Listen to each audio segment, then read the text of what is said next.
Hello everyone, welcome to the AOI streams, in-depth conversations with digital artists and experts to explore how blockchain technology is impacting the future of art. AOI, also known as Art on Internet, is the movement for emerging arts and technology.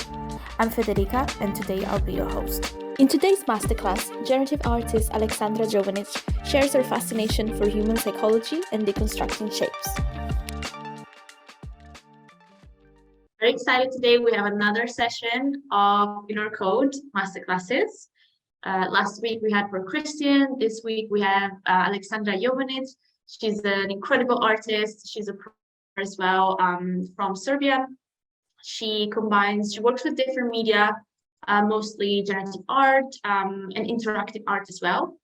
And she also teaches at the new media department at the Faculty of Fine Arts in Belgrade. So thank you so much, Aleksandra, for being with us today, and welcome. Hi, thank you for inviting me. It's a real pleasure to be in this place and to tell you something. Thank you so much. So let's start with a little bit of a background of you. I know that you were telling me you've been in the art scene for 20 years, but how did it start? I know that you touch on different type of media, so how did your artistic journey start? So first, I graduated computer science at the Faculty of Mathematics here in Belgrade. And when I graduated, there was a start of a new program. It was master program at the University of Arts, and it was in digital art, and it was open for everybody who has a portfolio, who has some affinity for arts. And I was really lucky to get to study digital art after studying programming.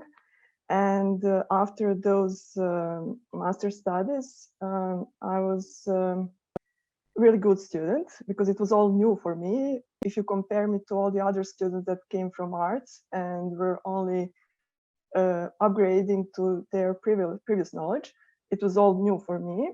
And because it is a good combination with my previous skills, I was actually became an assistant the next year.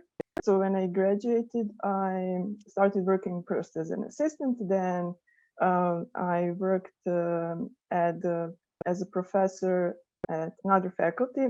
I started working as a docent, assistant professor. And then I applied for PhD studies in arts and digital arts, the same ones that had the master program before.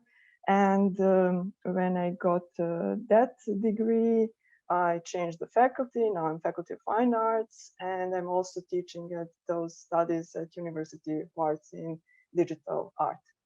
So when I got this transfer from computer science to arts, I started exhibiting. So that's the time I'm marking as start of my active professional artistic career, because I did art before, but if you're not showing in public spaces, in galleries, it's amateurish bit, so that's the difference. I think one interesting thing that you just mentioned is the chance to be exhibited in different places, right? And I think that's very important for emerging artists to kind of understand, how do you get there? How do you get to exhibit for the first time? Especially if you don't come from the art scene necessarily. So how was your experience? How did you get your first exhibition?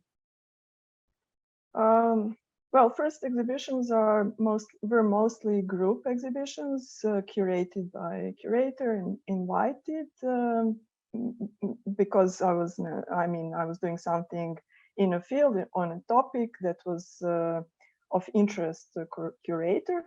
But first solo exhibition was, I was searching for the galleries, talking to curators of the galleries. But actually, my mentor helped me to find a better suited gallery, because I found one gallery and he was like, "Oh, let's try this one." So having a mentor is a good thing. So after that, probably I'm looking what galleries I like, have open calls and then I apply with the project.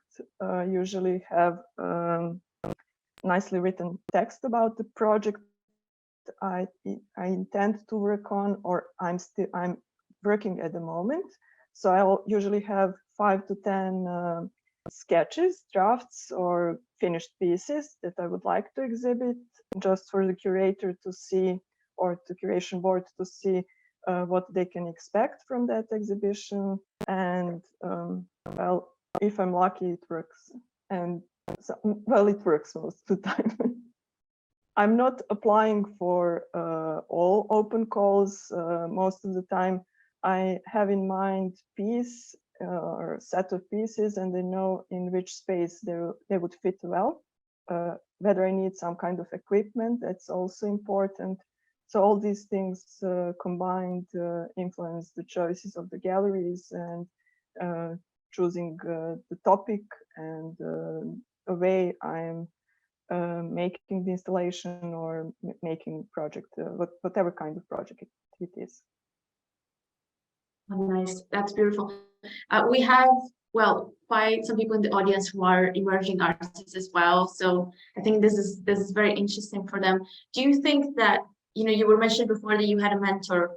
Is that something that you really, encourage people to do, to have when they start, or also throughout the career? Like, do you still think that, after years of career, you still need a mentor to kind of guide you through different things?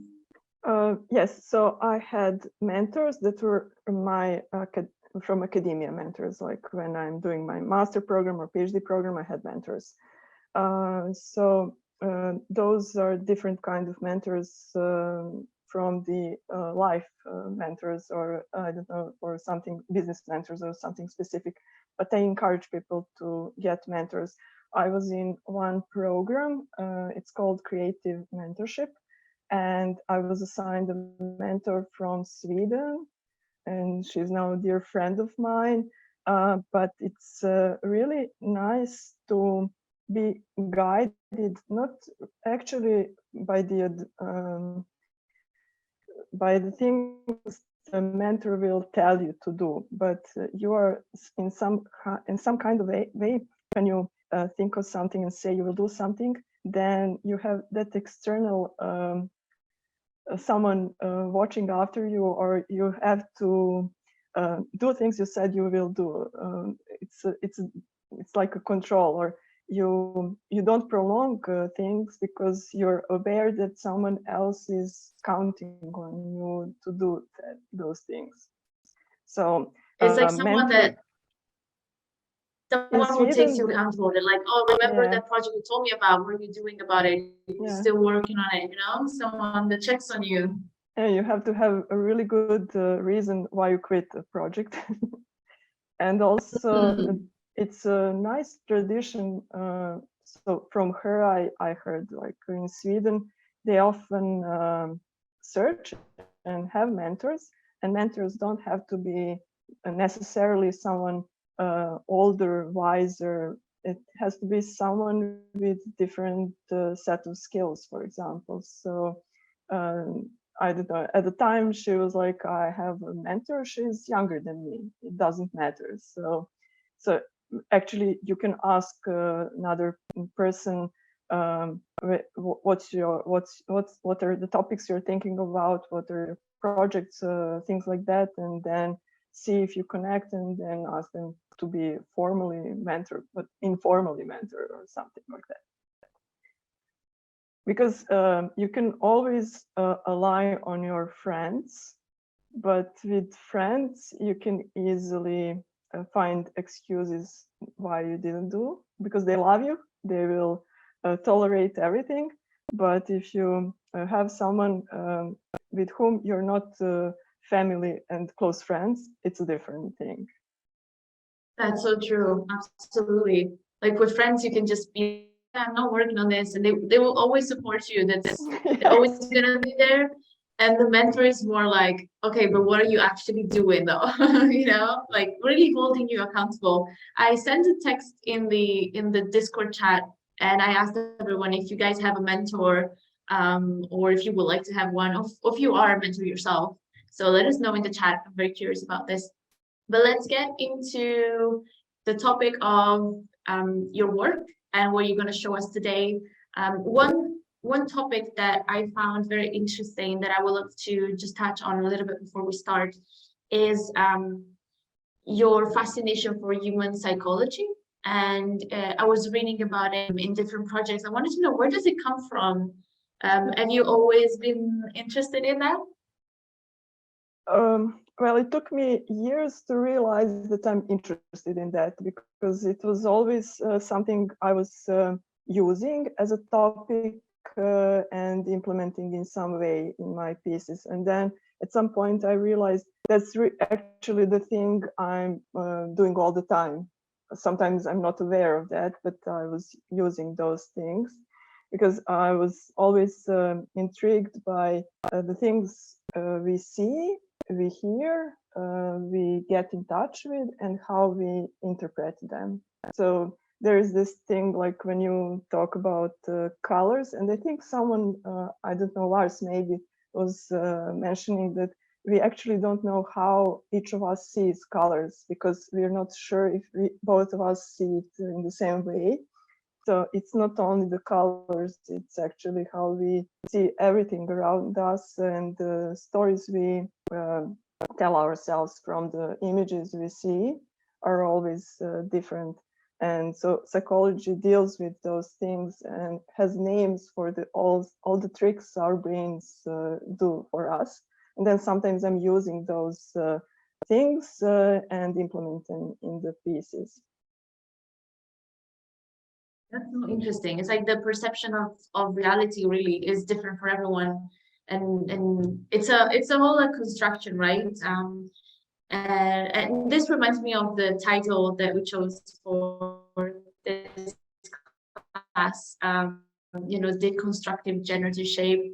There was something a little poetical about this. But I love the idea of using the word deconstruction that you mentioned to me before in the past, and I love how that's connected to the psychological part. So tell us about deconstruction and mathematical shapes, how that's all part of your inputs in your work. Yes, actually, whenever I'm teaching students something connected with coding and creative coding and generative art, I always start with something really simple, and then we build upon that. So we start with something really simple, black and white, primitive shapes, just to get the feel of the algorithm, of the logic. And then we add more things to the algorithm, and then we get to the final piece. And most of the time, they're looking at the stuff other artists are doing. So they realize it's code, and they often ask, but how is it done? So then we're, okay, let's deconstruct. So what we see here, what we see there, and then try to simplify it to the basis. And then step by step, see how we can reconstruct how it was made. And during this process, because it's generative art, you often, through those tryings, get something completely different output, different from the one you started from. I recently remembered Eric Spickerman, typographer, or Spickerman. I'm not sure how it's pronounced. He had some documentary, and in that documentary he was giving some suggestions to artists how to design their own typeface. And you can't start from nothing. You've seen things, so choose something you like, and then first few days copy letter A from that font. Just do it all over again, just looking how it looks. And then after a few days, try to do it from your memory, and then continue doing that. And eventually it won't look the same as the one you were copying, because you were adding your own style, your own things. So also the other things you've seen get combined, and eventually you will get your own, you will make your own design, your font. So in that way, I see deconstruction as also something really creative approach into I don't know, simplifying things we see and then building from the new grounds, or also reverse engineering, which is a common practice in programming, where you get final code and then reverse, learn or try to find out how it works, learn the algorithm, and then when you know the algorithm, you can do it on your own from the scratch, and then it's yours. It's not really copying some others' code, some other algorithm. That's super interesting. Let's get into it. So, okay, I thought I've set up one sketch on open processing. I know artists were showing you P5 editor. I think Ana Lucia was doing in P5 editor. I'm also using P5 editor, but I'm most of the time using open processing, because open processing has this sort of community, but it's not really active community, but you see what other people are publishing. You can have people you're following, and you can also educational moment from open processing is really important, because they want you to see the code of other people and learn from their code and build your own from there. So you can fork every published sketch on open processing. So you can find my sketches, fork them, and then change inside of them lines, and then you will see what's changing, and in that way, I don't know, erase all. I think I have that link, right? I'm going to share it on the group chat as well, if anyone wants to take a look at that. Yes, of course. So I'm not sure we will go through all of it, but I can start from one, and it's also interesting thing that, like, one of my favorite things from open processing, because they have this kind of tutorial mode. So I can do one step and then go to the next step, and next step is adding more lines to the previous one. So you can see like what I'm changing from the previous one and adding to the next one. So in this example, I'm going to the fifth or sixth, and then I'm stepping back a few, like to the third, and then I'm branching from there. But you will see there is a short description what I'm doing, and you can follow it in some way. So this is instruction in processing or in P5. When you want to make a straight line, you're defining line with the beginning point and ending point. So those are X and Y coordinates, X and Y coordinate.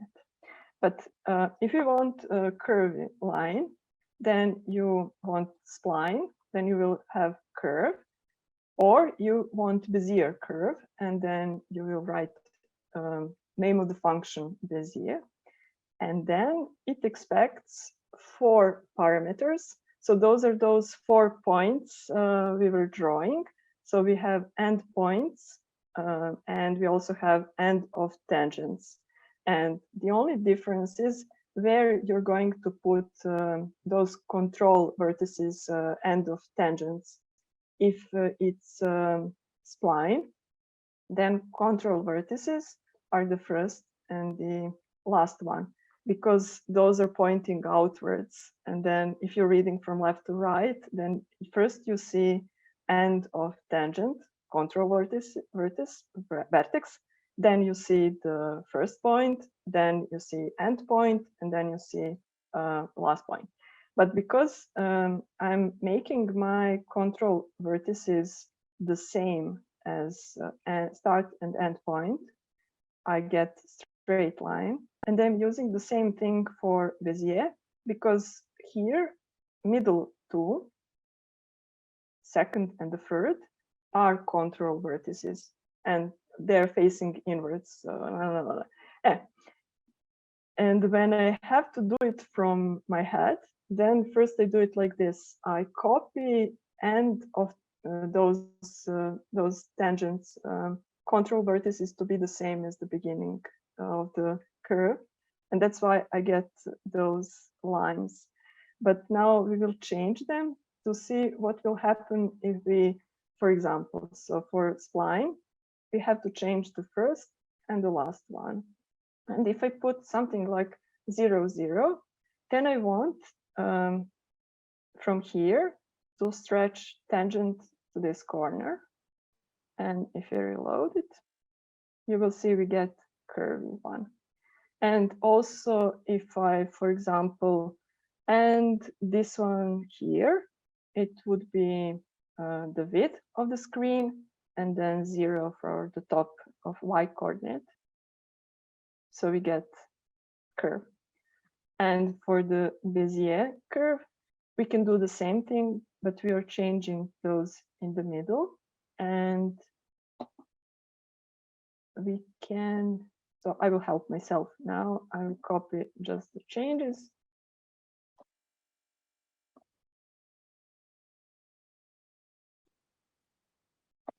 And also I will add something because we are doing interactive art now, and it's not really some physical installation. We are not using our full body, but every time we interact with the browser, we are moving mouse, and so the movement of the mouse can be tracked. And those two variables, mouse X and mouse Y, are actually the position of the mouse when we are over this canvas part of the screen where we see the output of the code. So actually, I will use the position of the mouse as the end of the right tangent. So see, when I move the mouse, I'm changing the tangent. Like, I don't see it, but actually I'm interfering with the way it looks. You can imagine it. If you don't want to imagine it, then you can draw it. And I'm drawing line from the end, first point till the end of tangent. Then I'm drawing little circle and the end of the tangent. So I'm simulating this editor where we had, I don't know how to use this one. Okay, so I'm simulating this. I'm drawing this line and this ellipse at the end. So when we reload this, you will see, now you see those lines and end, and you can see how this one is following the mouse. So this is the basis for drawing either spline curve or Bezier curve. And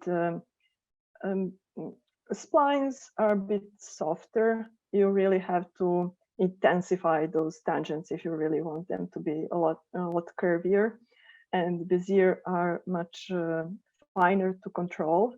The length of tangent is really precise in controlling how they act. And also you can break them, because in the next step you want to connect straight lines with curvy lines, or you want to connect a lot of curvy lines and to get some kind of complex shape.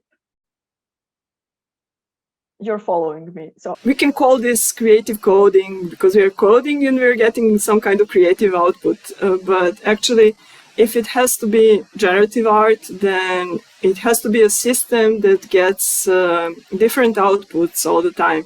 So actually, we need to change those values to something random or controlled in another way. So I will erase all of this. And we will add some random points. I don't want to add like 100 points one by one, so I'm using loop, and this is for loop. And if I say I want to have, I don't know, 20 points, I will first make a counter. It will count from 0, then I will have to put a limit because we don't want our loops to go forever. And then I will say loop until you reach 20. And then counter has to change his internal state for this limit to be reached at some point.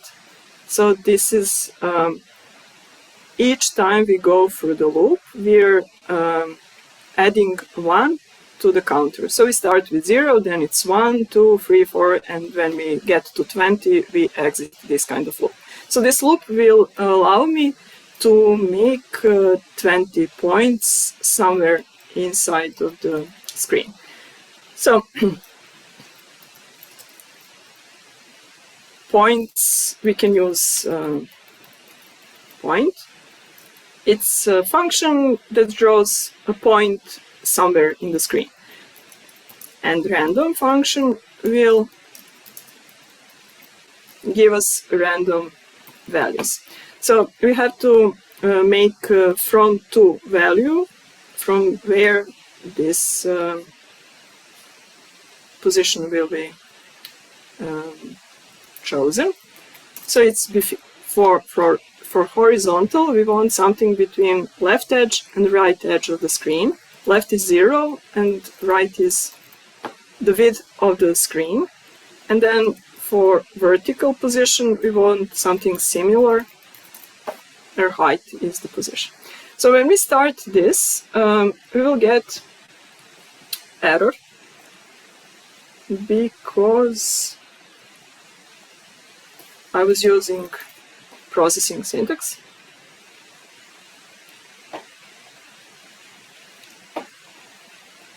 So they're super small, but this is just example how we get positions. But our goal is to connect those points with lines. So in the previous example, I was drawing straight line, and if I want continuous polygon, like a line that splits at some points, I can combine lines inside of this construction, and it's called begin shape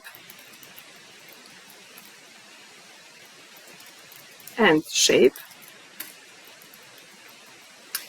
And then if I, instead of point, write a vertex, then I'm drawing lines between all those random positions. So in each frame, we get a different set of points, and all those points are connected with lines. So I don't want them to change every frame, so I will add something called no loop, and this will stop after drawing first frame. So let's see, this was from the previous example how we connected a lot of straight lines. But if we exchange this vertex with something called curve vertex, now we are drawing splines between those points. So we have all the same points, but the start point and the end point of the curve are defined by those values. But because it's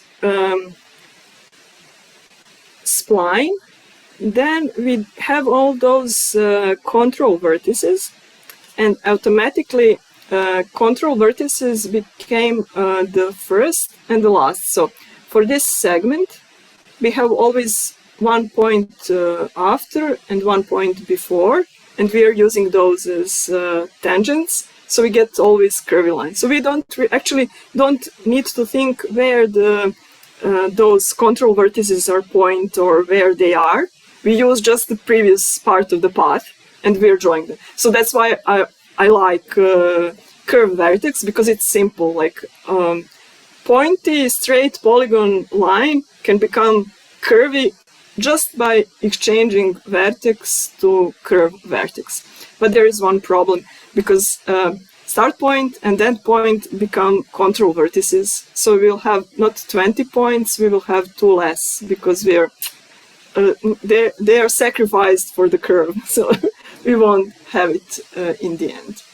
But actually, it's fine. We get some kind of result. And then the thing if you are doing some kind of vector illustrations, you know, when you're drawing a vector curve, you can't fill it with color because it's open. It's just line.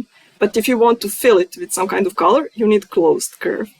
So getting those curves closed is a next step to think of a way how you will connect the first and the last one.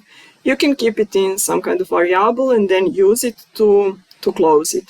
You can force it with this argument, but it will close it with straight line between the first and the last one. So it's not optimal, and you actually don't, I don't know, probably you can use this kind of random, totally random curves, but I tend to want to have some kind of shapes, and that's why I want to control where those points will eventually be positioned. And I know Anna Lucia was showing you sinus and cosinus functions, cosine function, and trigonometry is used to place points on a circle defined by the angle. So if we have a circle and we have center of the circle, from the center we can draw a line in any direction, and that line, there is an angle between that line and any horizontal line. So each point on a circle is defined by some kind of angle, and that's trigonometry, because we're using angles to get some distances and positions in this case. So I can, I will not anymore draw like random positions. I will use angles to draw points on a circle.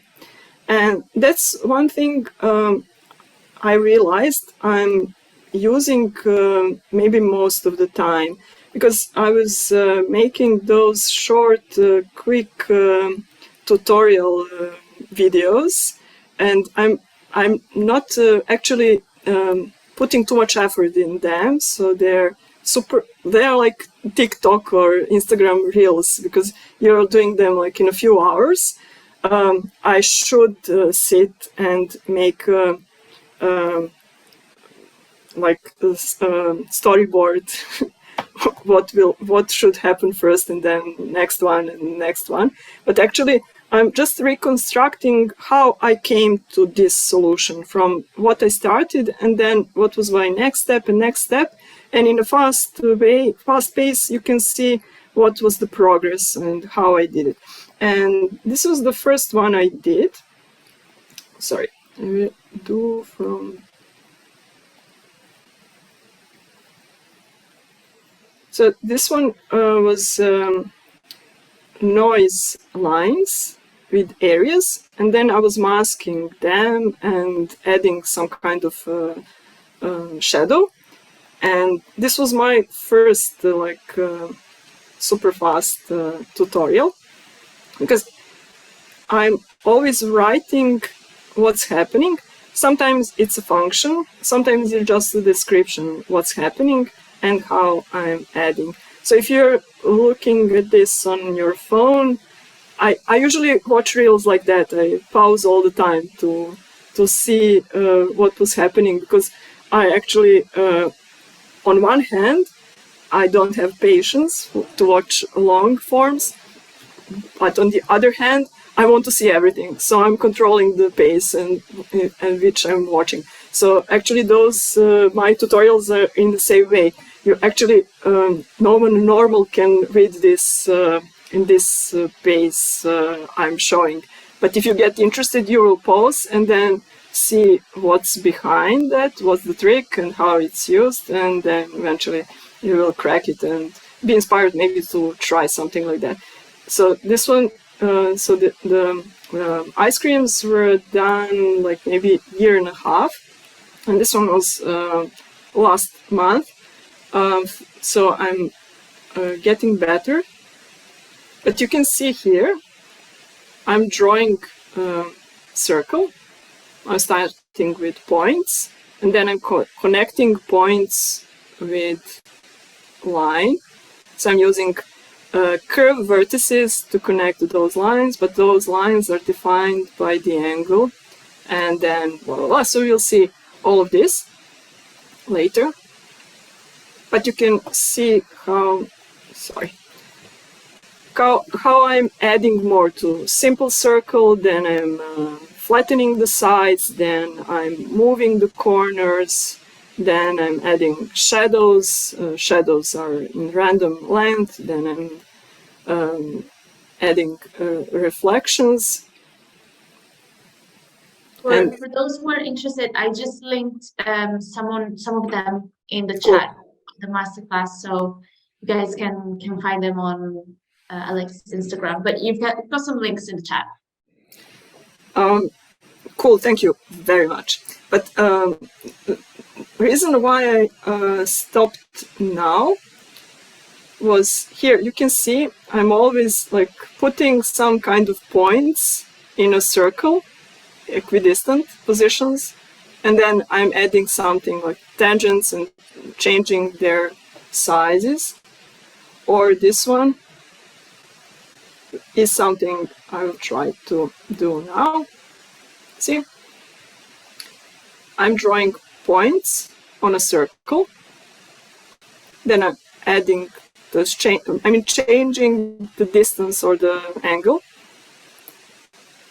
And then from there, you can vary the functions that are defining the shape, and then you get this.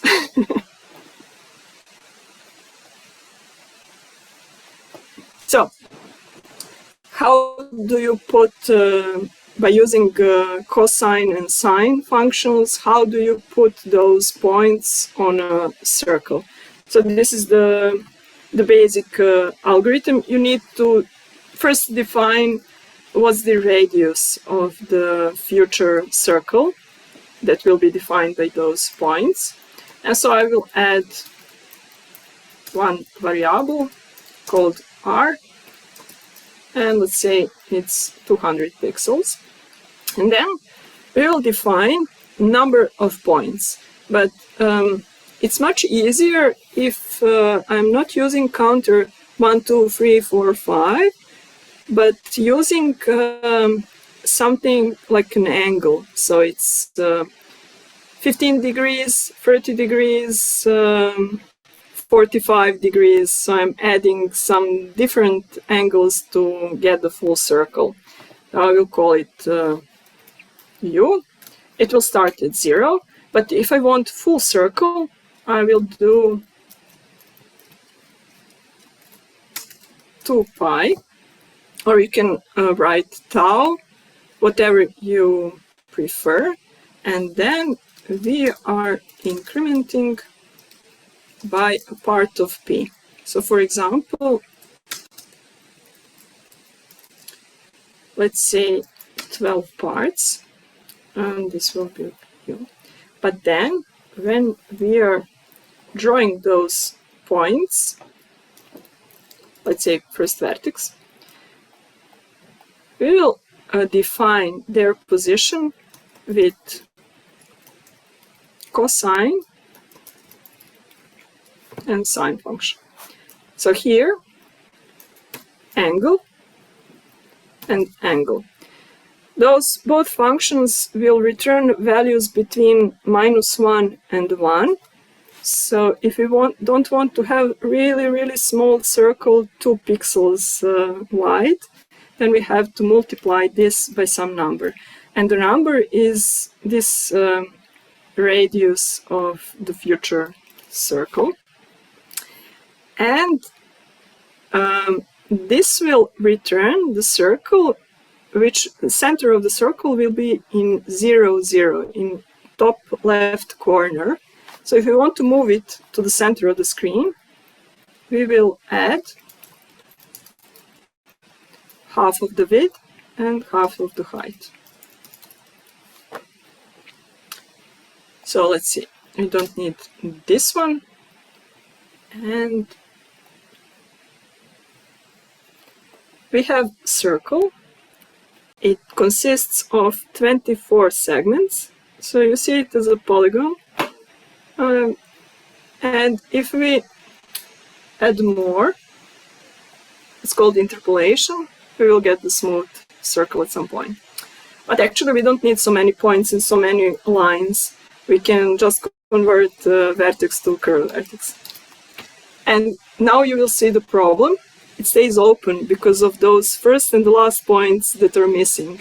But we can fix that by adding here, we are doing full circle and then 2 more steps, or 3 more steps. And steps are here, p divided by 12. And now we get full circle. We can do it even with less points and we will get smooth, curvy line. I mean, this is perfect circle.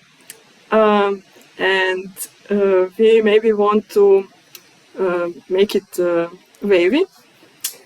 So this R is defining the distance from the center to the edge of the circle. And if we make this distance different each time, then every point will be somewhere around those edges, so either outside or the inside. So we have to change, before we draw next part of the curve, we have to change this value. So I will say it's equal to 200, like a previous value, and then possibly subtract 10 or add 10 pixels. And now we get curvy line. So you can make it. So obviously we have a problem because this random function every time returns different value. So when we go around like this way, and when we come to the end, then we aren't using actual first and second point as control vertices. We're getting new ones. So that's why we have this not alignment. But you can override it. You can, in first step, use this for loop to collect all the points with random positions. And then in next loop, use those points from array to draw them. And then you will know that this 3 next will be the repeating of the first, of the beginning of the array. So you will get the same points and you will close it. So there is a way to fix that, but it's not something we are trying to do. So I will go back and try to show you. This is using cosine function and sine function, or sinus function. How do you say? But you know what I'm talking about. So this is simply something you will get always perfect circle. But there is some simple math to get different shapes from the same equation. So actually, if you're modifying this part and this part with adding, so let's reload. I deleted the randomization of the radius. So if I do this, adding this cosine inside of the sinus, so it's becoming the argument of this function. And do the same here. I will flatten the sides of this circle. So you can do this a few more times. You can add another sinus around this one.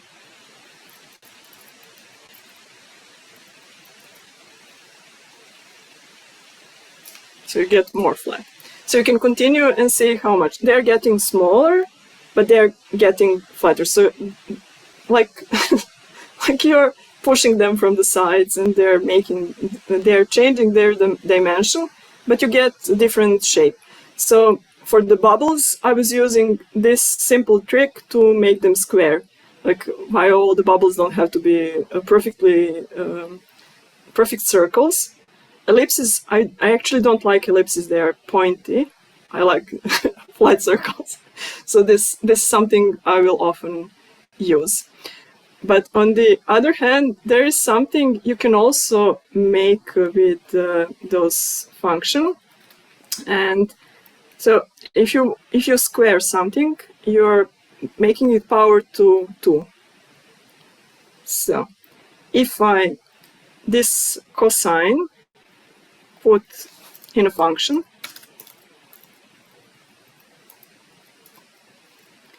and make it 3, 5, 7. It has to be an odd number. And I will do the same with this one.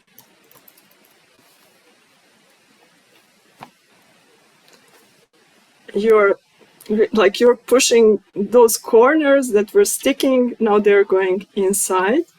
And if you change those values, you get more pointy stars. 7. So you don't actually need sometimes to make a complex shape. You can make 4 Bezier curves that are defined by the points of these stars, and then make tangents or control vertices in the middle. They will control them. You can sometimes use math in this way and get those shapes in a much simpler way. This is so interesting. I'm just like absorbing all the knowledge. I've been learning how to code like slowly, so I'm here just like taking it all in. It's very interesting. Cool. So you also sent you link, and you sent on Discord the link where all those codes are. Mm-hmm. So these are the things that can be easily done with splines.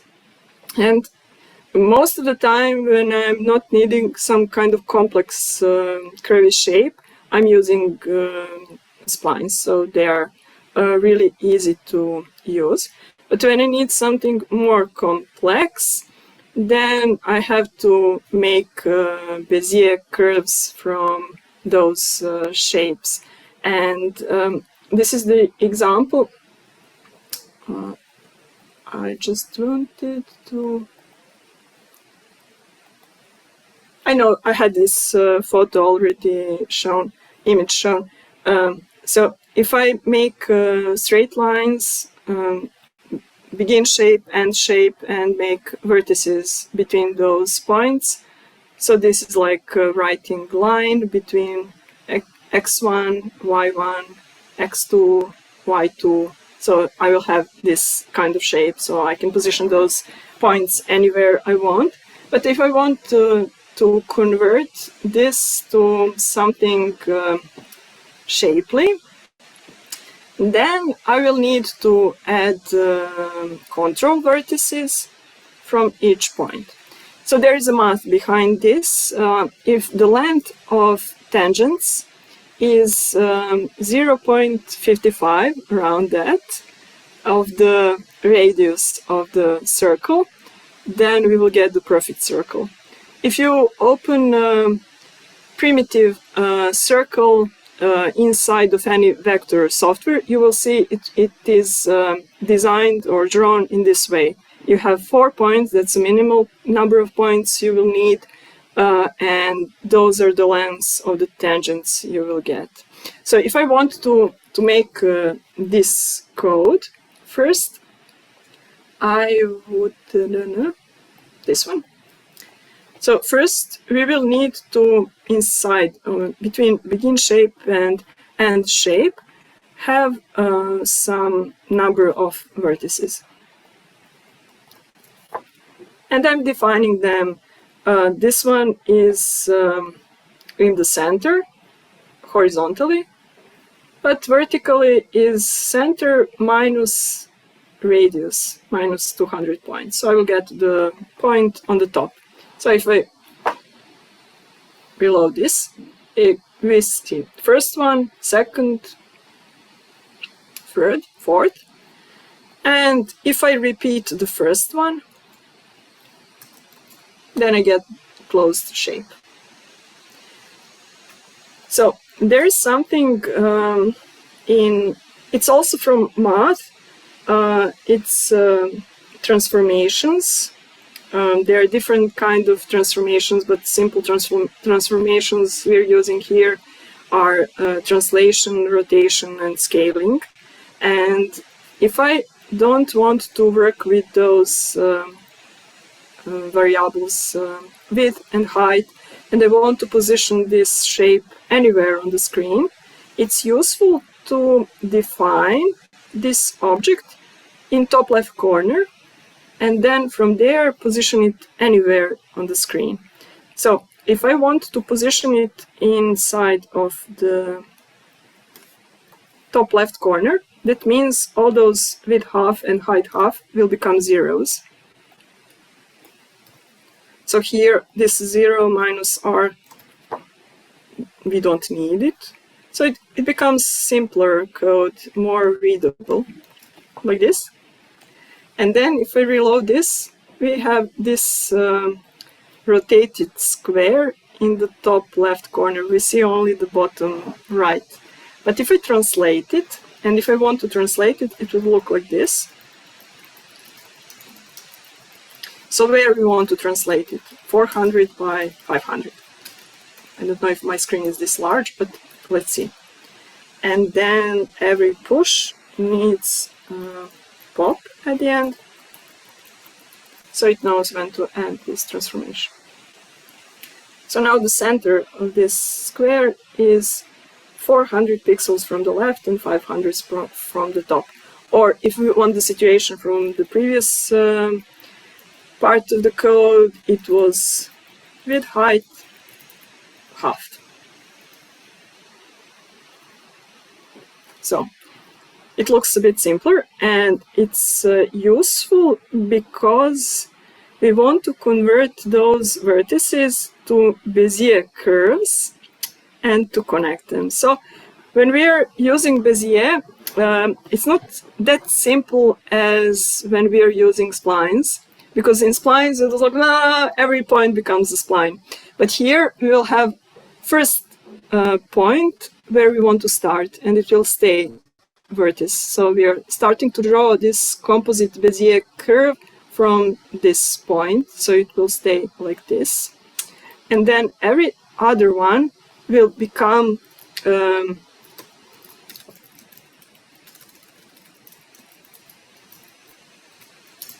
this. But Bezier vertex needs three arguments. It needs first control vertex, second control vertices, and then the endpoint. So this will be our endpoint. And I usually copy, like in the first example I was doing, we had straight lines. It's because the tangents were ending at the same position where the start and end points were. So if I copy those points, I will get the same result. But now I know that this pair and this pair can become a tangent. So this is this part of the line. And if I say here, let's pull tangent from here to here, that means the x value is becoming something, let's say 50. And here goes up, so it's minus 50. And if I reload this, we get the curved line. And if I match the length of these tangents to be 0.55, then we'll get the round circle. So for this, we can make a new variable, and it will be it will define the length of tangent. And so this one will be multiplied by r, and this is the length we need to make it full circle. So every time I was writing 50, instead of 50, I will write t times r. And now it might not look like it's quarter of a circle, but it is.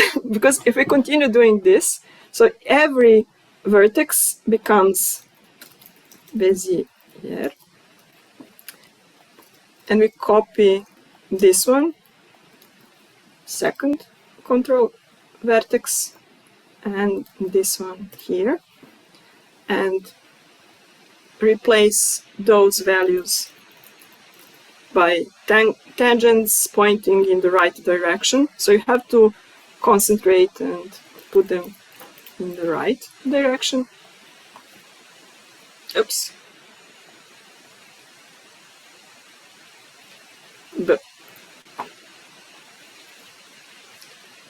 So now it looks like half a circle, and then if you continue doing this for the next two, you'll get full circle.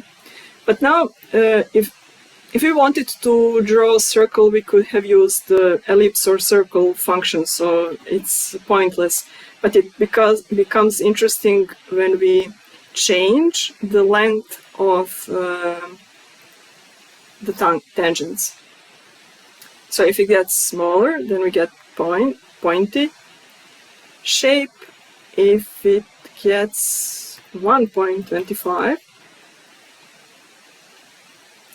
or you can make it interactive. For example,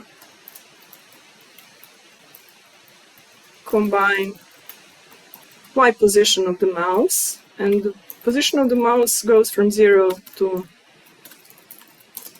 the height of the screen, and then we map it to go from 0 to, for example, 3. So now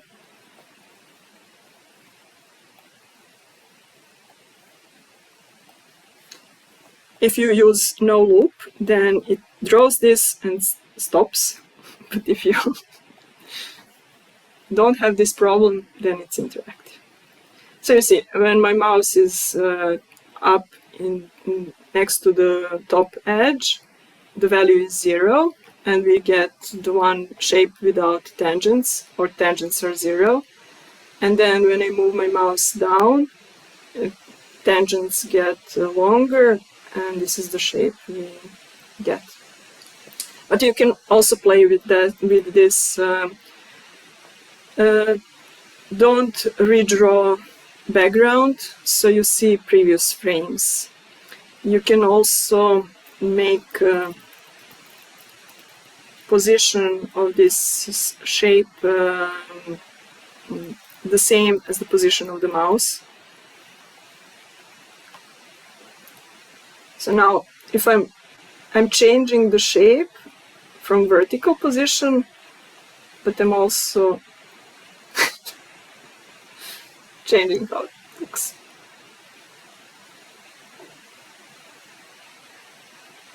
So if you automatize this process, then you're getting from this to this. And if you change the colors in between the positions, then it looks like this. But actually, it's a simple. If you form the shape in this way, you can modify by one factor whole shape, how it looks. So it's not that I have shapes defined for each step. It's one shape, but with different tangents, so it seems like it's different. And then let's see what I plan to do next. Yes, so I will just copy this one, not to write it from the beginning till the end. But you remember, I was drawing a circle, and we were using cosine and sine function to define a circle. But if you change the value of the angle and do something, divide by some value this cosine and sinus function, then you can get more interesting shapes. So just take, if you're changing the previous code, we were working on the circles were small, there were 200 pixels. If you leave it at 200 pixels, it will be too small and overlapping those thick lines, so you don't see flowers or these spirals overlapping. But if you make it like 500, then you will see. And you can also change those values, and you get different. So the phase of the angles have different distances, and then you get more overlapping or less overlapping and get different flowers. So you can actually do something like fill, let's do black, and then it will look like shape, you won't see lines. So you can use this, or you can do, let's see, but no stroke. So it looks like a whole shape. But there is much better trick than this one, and it's when you do this part of the function, add just one cosine view.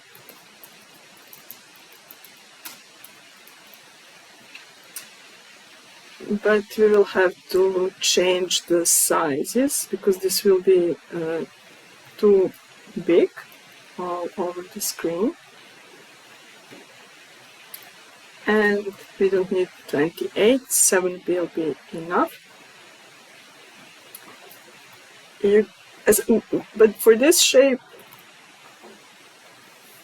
you don't need to hide lines because they are all around the circle. And at some point, if we get this value larger, bigger,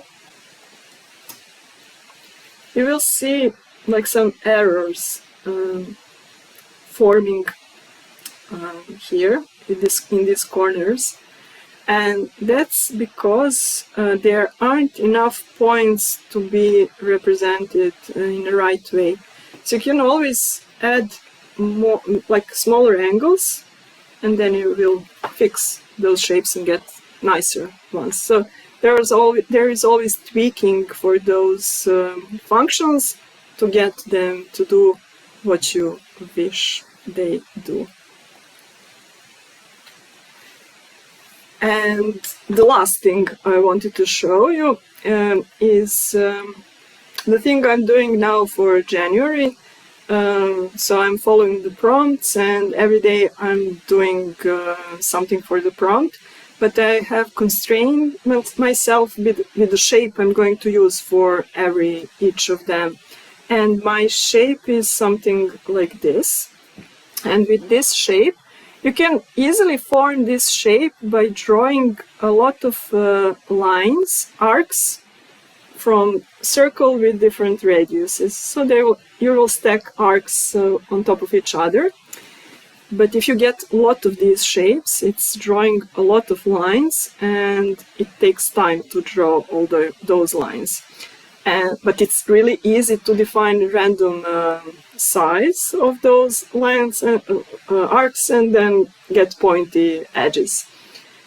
But you can also use Bezier curves to define them. So if you draw outer arc with Bezier and inner arc with Bezier, it's like endpoint, start point, and tangents in between for both of them.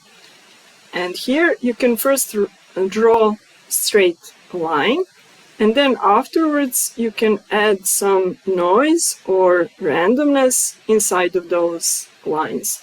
So now I made myself object type which draws those bandy lines. I can control how noisy they are at the ends, what's the radius of the initial circle on which they are drawn. So if I make those radiuses really large, I get straight lines. So they look like. So not this one. Well, okay, you have to trust me.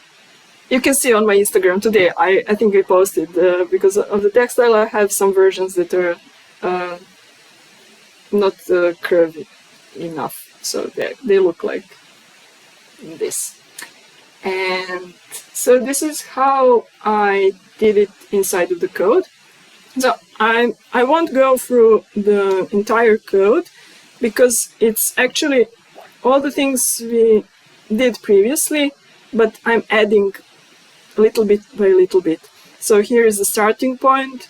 This is the first Bezier outer curve. Then I have straight line for the edge, and then another Bezier, and then also straight edge. So I have something like this.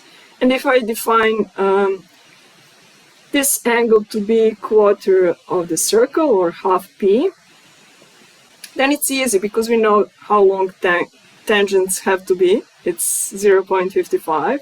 So this one is pretty simple.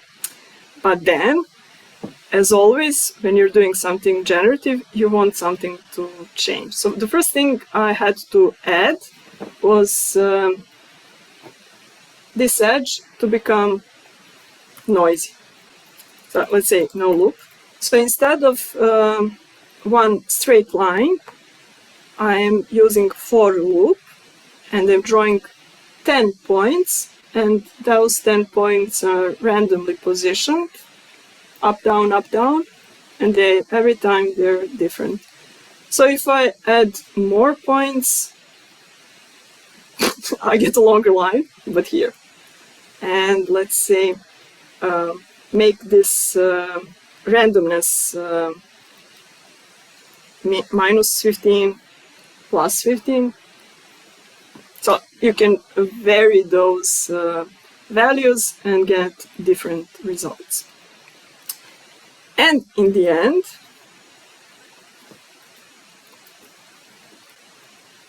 not that I'm only using those things to change the edges, I was also adding some more math to vary the angle of this band.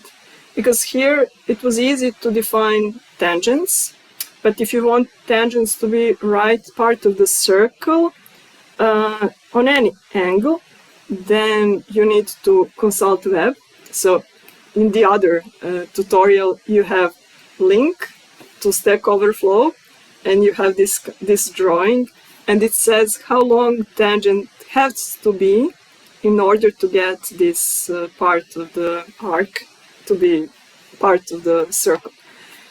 I mean, you don't actually need to be precise here. Whatever length you get, you will get curvy line. And this strip will look nice, but for the challenge January, I had to loop it. So they had to be part of the circle and to get to the same position. So I had to fix it to be part of the circle. And when you implement this math, then you need to find is it a quarter or eighth or 16th or any other part of the circle. And then according to that part, calculate how long tangent is, and then you can make it any angle you want. You can make it longer. If you make it longer, then you make it also straighter. I just can't make it too long because it goes out of the screen. But we will fix this. So it gets longer because the circle is getting larger, and then the arc of this angle gets also longer. But you can also fix the angle. And everything else is fixable. Yeah. So I'm used to doing lectures of hour and a half. We always have at faculty 45 segments, and we usually connect them. So this is my usual time frame. No, that's perfect. That's really, really great. We do have a question. First of all, thank you so much. It was beautiful to watch and to learn from you. And based on that, we have a question from the audience. So someone is asking, how do you think that AI may affect the area of coding in the future? Do you think it will be helpful for people to code, as well as maybe it will be helpful for people who don't know how to code, but they're interested in it? What do you think about it? Well, actually, it will be helpful because I'm not using Copilot, but a friend of mine is using it. So he was experimenting with that, giving the instructions to AI to produce the code, and then go through the code and make a little changes. So he's collaborating with AI. But my problem with Chat GPT or anything I tried is it takes a lot of time to ask the right questions to get the result you want. So for me, still, it's easier because I don't know how to ask the question. I don't know how to describe what I want. And it's a process because I start with something, and then during the work I get different interesting results. I can find bugs interesting and put them aside for something else to develop from then, and then go back and do the thing I started working on. But also as we started this masterclass with deconstructing and reverse engineering, and well, actually, AI is combining all the algorithms and codes we already have written, so you can learn. So actually, it can maybe simplify it, and you can learn much easier. I'm not sure, but I think it can be helpful if you know. First, you learn to use it, train it to do something you want to do. And then I think that the follow-up question was will be helpful for people who don't know how to code, another way to create generative art without knowing how to code, but instead you still need a yes. So if it's on a visual interface, then I mean there are programming languages that are of those visual types, like VVVV, pure data. So you have functions that are boxes and you're just connecting them. You actually don't need to know the code and to understand. You're building up the algorithm, how things are doing. So I need blur. I'm just putting blur here. I don't actually need to know how blur works. So in that way, probably there is, if we are doing this abstract way of combining procedures, then I see it as a really helpful tool. But I'm not sure. Well, someone is probably making it if it doesn't already exist. So any day now. But I think also if you want to control things fully. So I'm also teaching web design to students, so we're doing web coding first, HTML, CSS. So there are plenty of what you see is what you get tools for web design, and you can build anything you want just by clicking and dragging and positioning stuff. But sometimes it happens that you want to change something specifically, and the program doesn't get you what you want, and then you have to go on the level of the code and fix it yourself. So you will be, in a way, you can't rely on software to do everything for you until we get to this point that the software understands what we are asking them to do for us. So actually, it applies to all the other things. I'm driving, but I don't know how to fix the car. If my car knows how to heal itself, I can't tune it. I don't know. There's always something you can't do. But I don't say that it will be forever like this.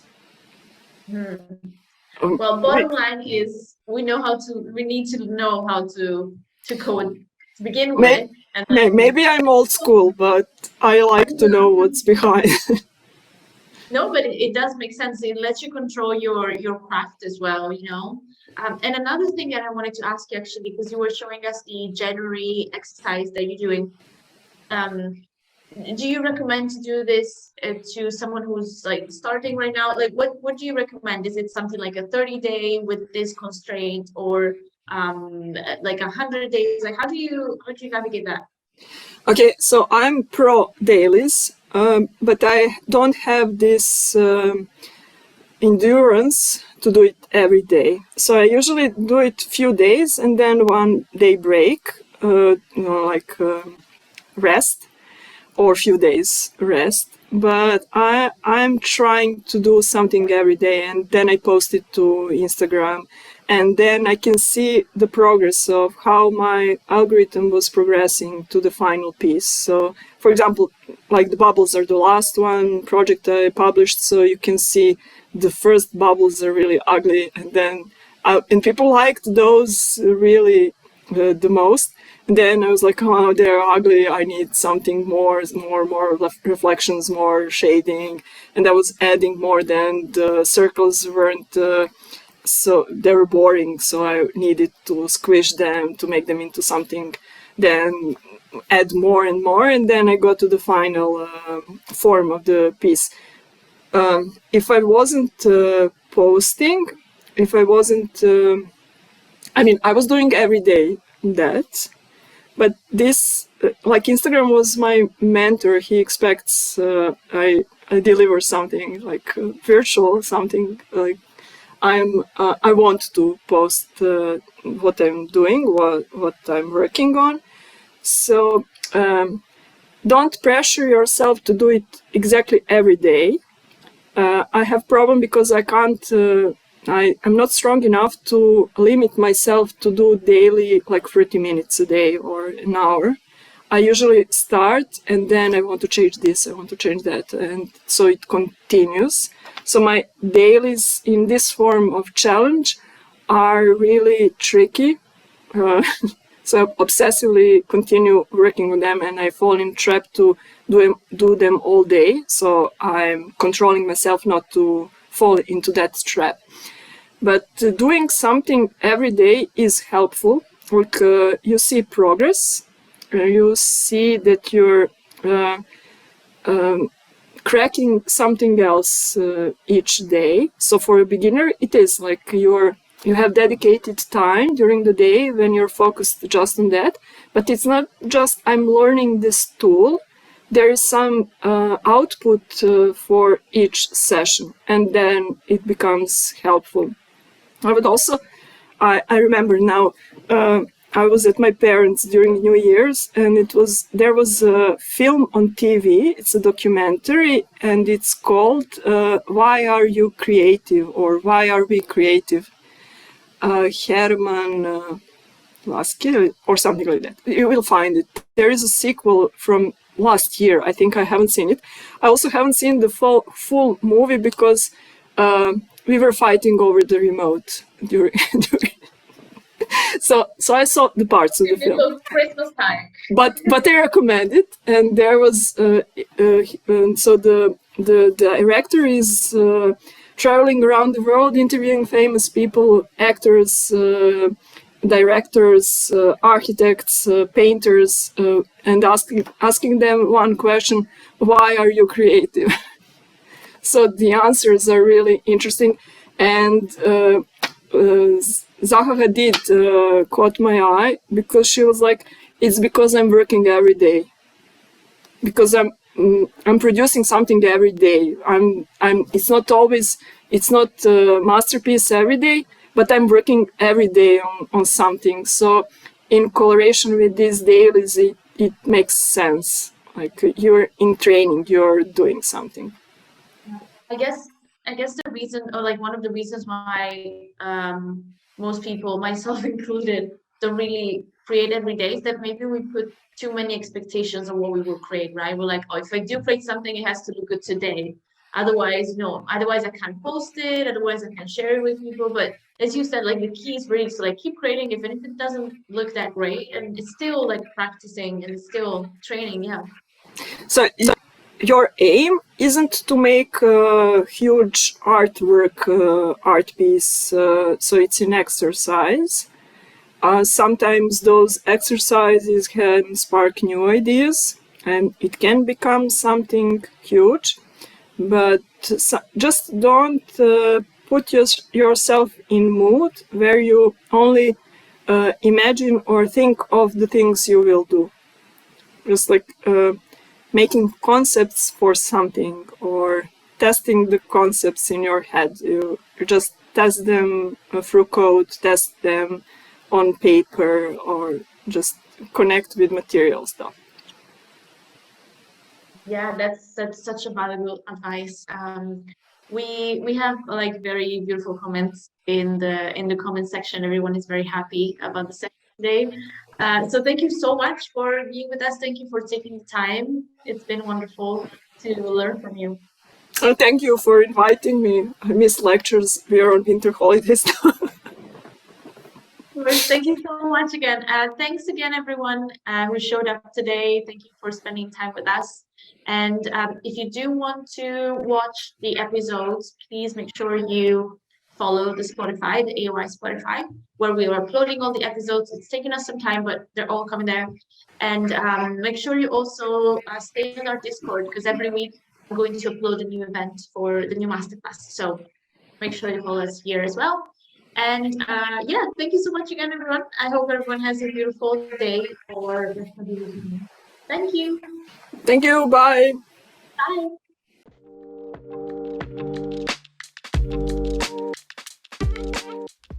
Thank you for listening to the AOI streams. If you enjoyed this episode, please leave a like and subscribe to listen to more stories from the pioneers of the ecosystem.